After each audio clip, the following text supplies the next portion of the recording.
25 जुलाई 2024 नवी मुंबई के उरन की रहने वाली एक लड़की अचानक अपने घर से गायब हो जाती है। 27 जुलाई सुबह करीब 2 बजे उस लड़की की बॉडी मिलती है। ये केस स्टडी है यशश्री शिंदे की। उरन की रहने वाली यशश्री शिंदे बेलापुर में एक प्राइवेट कंपनी में डाटा एंट्री ऑपरेटर की जॉब करती थी। 25 जुलाई को जॉब से छुट्टी थी और उस दिन वो अपने घर से ये कह के निकलती है कि मैं अपनी किसी दोस्त के घर जा रही हूँ उसे मिलने के लिए।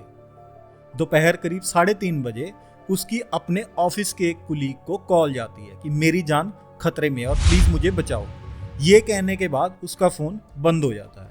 वो ऑफिस का कुलीग उसके घर वालों को नहीं जानता था और घर को ढूंढने में और घर वालों तक पहुंचने में उसे शाम हो जाती है और शाम को उसके घर पहुंच के वो ये सारी बातें उसके घर वालों को बताता है। साथ के साथ यशश्री के घर वाले पुलिस स्टेशन में उसकी मिसिंग कंप्लेंट दर्ज करवाते हैं। 27 जुलाई को सुबह करीब 2 बजे पुलिस को एक कॉल आती है कि उरन रेलवे स्टेशन के पास एक सुनसान जगह पे झाड़ियों में एक बॉडी पड़ी है जिसको वहां के जंगली कुत्ते नोच के खा रहे हैं। और साथ के साथ पुलिस वहां पे पहुंचती है और बॉडी को कब्जे में लेती है और यशश्री के घर वालों को शिनाख्त के लिए बुलाया जाता है।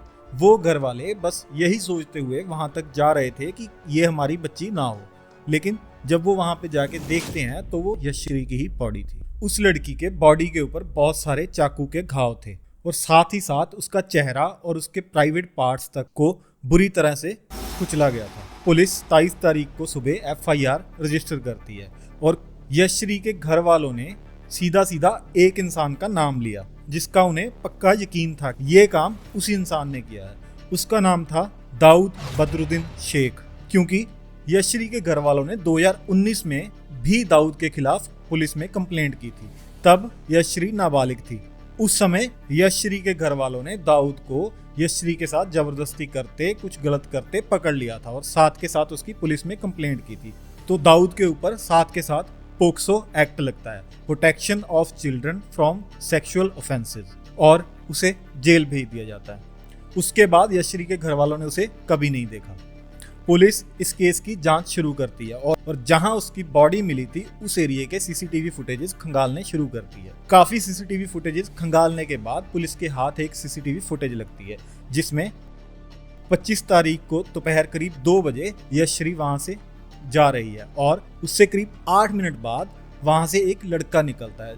वो लड़का था दाऊद शेख। तो पुलिस को यकीन हो चुका था कि ये सब कुछ उसी का ही किया हुआ है और उसके घर वालों का शक सही था। क्राइम ब्रांच साथ के साथ 8 टीमें बना के दाऊद को जगह जगह ढूंढना शुरू कर देती है और यशश्री की फोन डिटेल्स भी निकाली जाती हैं। उस लड़की की फोन डिटेल्स में जो सामने आता है वो चौंकाने वाला था। उस कॉल डिटेल में 2 नंबरों से काफी घंटों तक बातें होती थी। उसमें से एक नंबर था दाऊद शेख का और दूसरा नंबर था किसी मोहसिन नाम के आदमी का। दाऊद शेख का फोन स्विच ऑफ था तो पुलिस उसे ट्रैक नहीं कर पा रही थी और मोहसिन का फोन ट्रैक हो जाता है और पुलिस साथ के साथ मोहसिन को धर लेती है। पकड़े जाने के बाद मोहसिन पुलिस को बताता है कि 2019 में पोक्सो एक्ट के अंडर जेल जाने के बाद 1.5 महीने बाद दाऊद जेल से जमानत पे छूट के बाहर आ जाता है और उसके बाद उसका एक रोड एक्सीडेंट हो जाता है। 45 दिन तक बेड पे रहने के बाद जब वो उठता है तो वो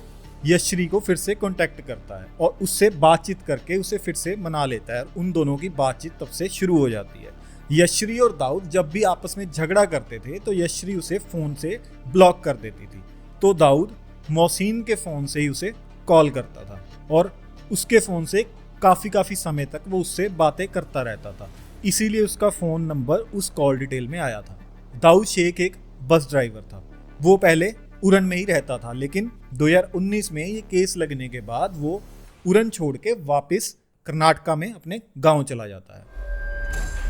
30 जुलाई 2024 पुलिस दाऊद को शाहपुर से अरेस्ट कर लेती है। उसे अरेस्ट करना पुलिस के लिए बहुत मुश्किल था क्योंकि वो अपना फ़ोन स्विच ऑफ कर चुका था और फ़ोन के बिना उसे ट्रेस कर पाना, ट्रैक कर पाना पूरे देश में बहुत मुश्किल था। लेकिन फिर पुलिस अपना नेटवर्क एक्टिव करती है। पुलिस का वही ओल्ड स्कूल तरीका अपनाती है जो शुरू से कारगर था और शायद हमेशा कारगर रहेगा। वो है ह्यूमन इंटेलिजेंस। उसके गांव के आसपास उसे ढूंढना पुलिस के लिए मुश्किल था और सबसे बड़ी प्रॉब्लम थी लैंग्वेज बैरियर्स। हर किसी से पूछताछ करना पुलिस के लिए मुश्किल था।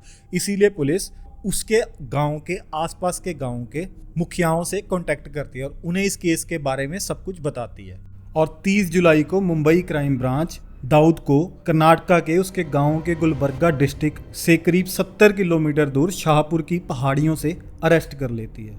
दाऊद को अरेस्ट करने के बाद जो सामने आया वो ये था कि दाऊद 23 तारीख को कर्नाटका से वापस उड़न आता है और आके वो यशश्री से मिलने के लिए कहता है। 24 तारीख को वो उसे जूनागढ़ रेलवे स्टेशन पे मिलती है और उसके बाद दाऊद उसके ऊपर शादी करने का और उसके साथ कर्नाटका जाने का प्रेशर डालता है, लेकिन वो लड़की मना कर देती है। इसके बाद 25 तारीख को वो उसे फिर से मिलने के लिए कहता है, लेकिन लड़की सामने से मना कर देती है। उसके बाद दाऊद उस लड़की की कोई इनअप्रोप्रिएट फोटो सोशल मीडिया के ऊपर पोस्ट कर देता है। वो देखने के बाद लड़की इस शर्त पे उसे मिलने के लिए मान जाती है कि वो उस फोटो को सोशल मीडिया से डिलीट करेगा। 25 तारीख को वो अपनी दोस्त को बताती है कि मैं किसी से मिलने जा रही हूँ, मैं उससे मिलना नहीं चाहती लेकिन मजबूरी है, मुझे जाना पड़ेगा। वो आदमी कौन है, कहाँ मिलने जा रही हूँ और क्यों मिलने जा रही हूँ, इसका रीज़न वो नहीं बताती। उसके बाद 25 तारीख को जो वो सीसीटीवी कैमरा में दिखता है, उस दिन वो दाऊद को मिलने के लिए वहाँ पहुँचती है। दाऊद उससे मिलने के लिए आता है और वो लड़की उसे साथ के साथ सोशल मीडिया से उसकी फ़ोटो डिलीट करने को कहती है। वो फ़ोटो साथ के साथ डिलीट कर देता है। सोशल मीडिया से फ़ोटो डिलीट करने के बाद यशश्री उसे फ़ोन से भी वो फ़ोटो डिलीट करने के लिए कहती है। इसी बात पे उन दोनों की कहासुनी शुरू हो जाती है और ये झगड़ा बढ़ जाता है। इसके बाद यशश्री अपने ऑफिस के कुलीग को कॉल लगाती है कि मेरी जान खतरे में है। इससे दाऊद और ज्यादा रेज में आ जाता है। गुस्से में आके वो चाकू के साथ यशश्री के ऊपर लगातार वार करता रहता है। उस लड़की को वहीं पे जान से मार देता है। चाकू वो पहले से ही बेंगलुरु से खरीद के लेके आया था। शायद वो यशश्री को मारने की प्लानिंग पहले से कर चुका था। इसके कई रीजन हो सकते हैं। 2019 के केस के लिए उसके पिता से बदला लेना, यशश्री का उसे शादी और उसके साथ कर्नाटका जाने से मना करना। उसके बाद जब वो अपने ऑफिस के किसी कुलीग को कॉल लगाती है तो शायद उसे ये भी शक था कि वो किसी और लड़के से बातचीत करती है। यशश्री को वहां पे मार के उसकी बॉडी को वहीं पे वो झाड़ियों में छोड़ के वहां से निकल जाता है। उड़न रेलवे स्टेशन से लोकल ट्रेन लेके सीबीडी बेलापुर पहुंचता है और वहां से पनवेल पहुंचने के बाद वो अपने किसी दोस्त से पैसे मंगवाता है और वहां से एटीएम से पैसे विड्रॉल करता है। पनवेल स्टेशन से ऑटो रिक्शा लेके कलमबाली पहुंचता है और वहां से बस लेके कर्नाटका अपने गांव। कर्नाटका में अपने गांव पहुंचने के बाद वो अपना फोन अपनी दादी के घर रख देता है स्विच ऑफ करके, क्योंकि उसे पता था कि फोन के साथ वो ट्रैक हो जाएगा और पुलिस उसे धर लेगी। फोन घर पे छोड़ने के बाद वो अपने गांव के पास ही पहाड़ियों पे घूमता रहता है और ये 4-5 दिन वो पहाड़ी से पहाड़ी वैसे ही घूमते हुए गुजारता है। 30 जुलाई पुलिस को खबर मिलती है कि दाऊद एक पहाड़ी के ऊपर घूम रहा है। 30 जुलाई को सुबह 5:30 बजे पुलिस शाहपुर के पास एक पहाड़ी से अरेस्ट कर लेती और साथ ही साथ ये भी पता चलता है यशश्री की बॉडी के ऊपर टैटू था जो कि दाऊद शेख के नाम का ही था और वो टैटू इसी साल फरवरी के महीने में दाऊद की उपस्थिति में ही बनवाया गया था। अब ये भी जांच का विषय है कि वो टैटू भी उस लड़की ने अपनी मर्जी से बनवाया था या वो भी वैसे ही ब्लैकमेल होके। दाऊद को कोर्ट में पेश करके पुलिस उसका रिमांड ले चुकी है। अभी इस केस में शायद कुछ और खुलासे होने भी बाकी हैं। दाऊद को क्या सजा देनी है ये कोर्ट डिसाइड करेगी, लेकिन ये डिसाइड हम लोगों को करना है कि हमारा समाज आगे किस तरफ जाएगा। स्पेशली अपील लड़कियों के लिए कि रिलेशनशिप में होना, प्यार में होना is okay, anyone can be, but एक चीज जो समझनी जरूरी है कि जिसके आप दिल में हो, जिसको आपके साथ प्यार है, उसे आपकी किसी भी तरह की फोटो की जरूरत नहीं होती। और अगर अपना प्यार साबित करने के लिए आपको किसी भी तरह की इनअप्रोप्रिएट फोटो भेजनी पड़ रही है तो वो प्यार नहीं है। लव एंड लस्ट में एक बहुत बारीक लाइन होती है जो हर किसी को समझ आनी चाहिए।